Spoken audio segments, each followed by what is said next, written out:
নমস্কার, দেখছেন কলকাতা টিভি। আপনাদের সঙ্গে রয়েছি আমি ঋষিকেশ। আর ঘোষাল নামা নিয়ে আমাদের সঙ্গে রয়েছেন কলকাতা টিভির মুখ্য রাজনৈতিক বিশ্লেষক জয়ন্ত ঘোষাল। জয়ন্তদা, স্বাগত আপনাকে। আমরা জানি যে উপরাষ্ট্রপতির পদ থেকে ইতিমধ্যে ইস্তফা দিয়েছেন জগদীপ ধনখড় এবং সোমবার দিন ইস্তফা দিয়েছেন, ইস্তফা গৃহীতও হয়েছে। কিন্তু তিনি কোনো বিদায়ী ভাষণ দেওয়ার সুযোগ পাননি। তার এই বিদায় বেলায় কোনো অনুষ্ঠানও হয়নি। খুব স্বাভাবিকভাবেই তিনি যেহেতু হঠাৎ করে ইস্তফা দিয়েছেন, তারপরে আর কোনো অনুষ্ঠান হয়নি। তিনিও তেমন কিছু চাইছেন না। কিন্তু এরই মধ্যে শোনা যাচ্ছে বিরোধী রাজনৈতিক দলগুলো, সূত্র মারফত আমরা যে খবর পাচ্ছি, যে বিরোধী রাজনৈতিক দলগুলো এই জগদীপ ধনখড়ের সম্মানার্থে একটি নৈশ ভোজের আয়োজন করছে। জগদীপ ধনখড়কে সেখানে আমন্ত্রণ জানানো হবে। আমি এটাই জানতে চাইবো জয়ন্তদার কাছ থেকে। জয়ন্তদা, এক তো জগদীপ ধনখড়, তিনি কি এই নৈশ ভোজের আমন্ত্রণ গ্রহণ করবে এবং এর রাজনৈতিক তাৎপর্য কতটা?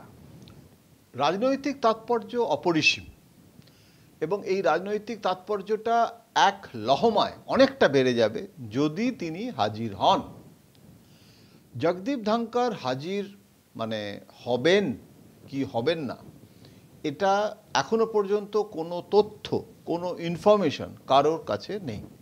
জগদীপ ধনখড় নিজেও হয়তো এ ব্যাপারে চূড়ান্ত সিদ্ধান্ত এখনো নেননি। তার কারণ এই সিদ্ধান্তগুলো নিতে গেলে তার অনেক অগ্রপশ্চাৎ বিবেচনা করতে হয়।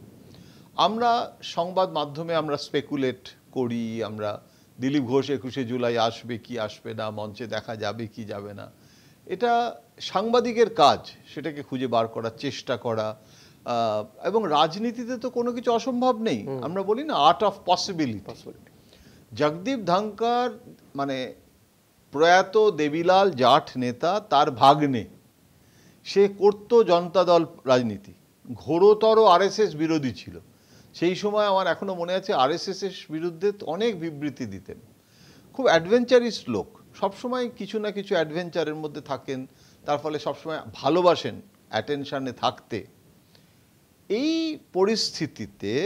পরিস্থিতিতে বিরোধী দল যারা এতদিন তার মুণ্ডপাত করেছেন, তারা এখন সুযোগে সদ্ব্যবহার করতে চাইছেন। সেটাই আমাদের রাজনীতির দস্তুর, এটাই হয়ে থাকে। তো নৈশ ভোজ, সেই নৈশ ভোজে আমন্ত্রণ জানানো, এটা খুব স্বাভাবিক একটা ব্যাপার। কিন্তু ধনখড় সেটাতে রাজি হবেন কি হবেন না, যদি ধনখড় মনে করেন যে তিনি এখন আরও রাজনীতির পথে এগোবেন এবং এই ঘোলা জলে মাছ ধরতে নেমে পড়বেন, তাহলে এক জিনিস। কেননা বিজেপির শীর্ষ নেতৃত্বের সঙ্গে তার সম্পর্ক কিন্তু একটা এক্সট্রিম বিটারনেস, একটা বিষময় জায়গায় চলে গেছে। সেখান থেকে এক্ষুনি পিছু ফিরে আবার একটা রি-এনগেজমেন্ট, নতুন করে সম্পর্ক স্থাপন করা, সেটা কিন্তু কঠিন।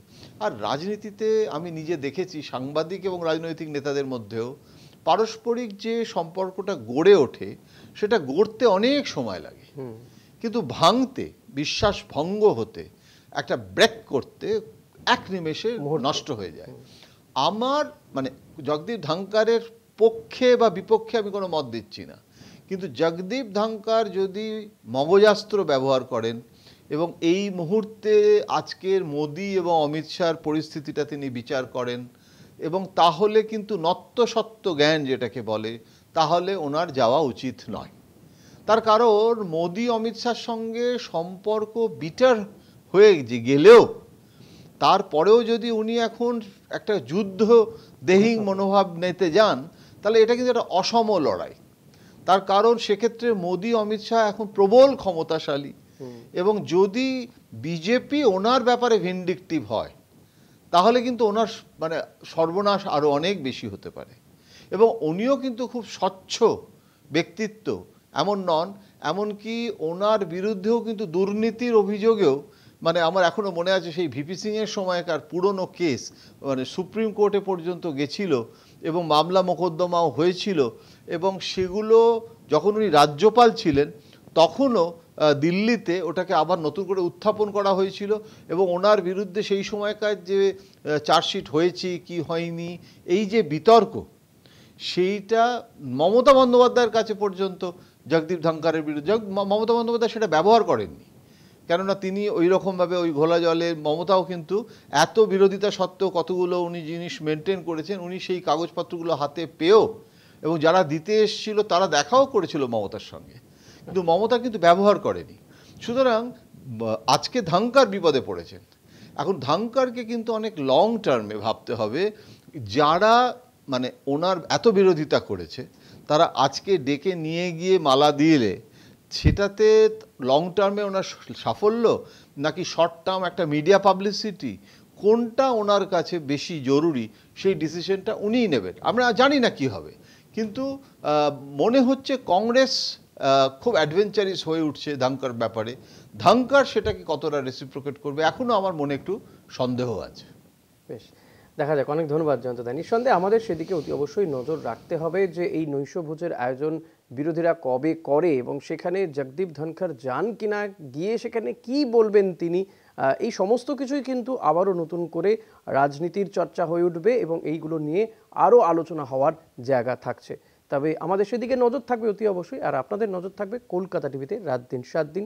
সঙ্গে রাখুন কলকাতা টিভি ডিজিটাল।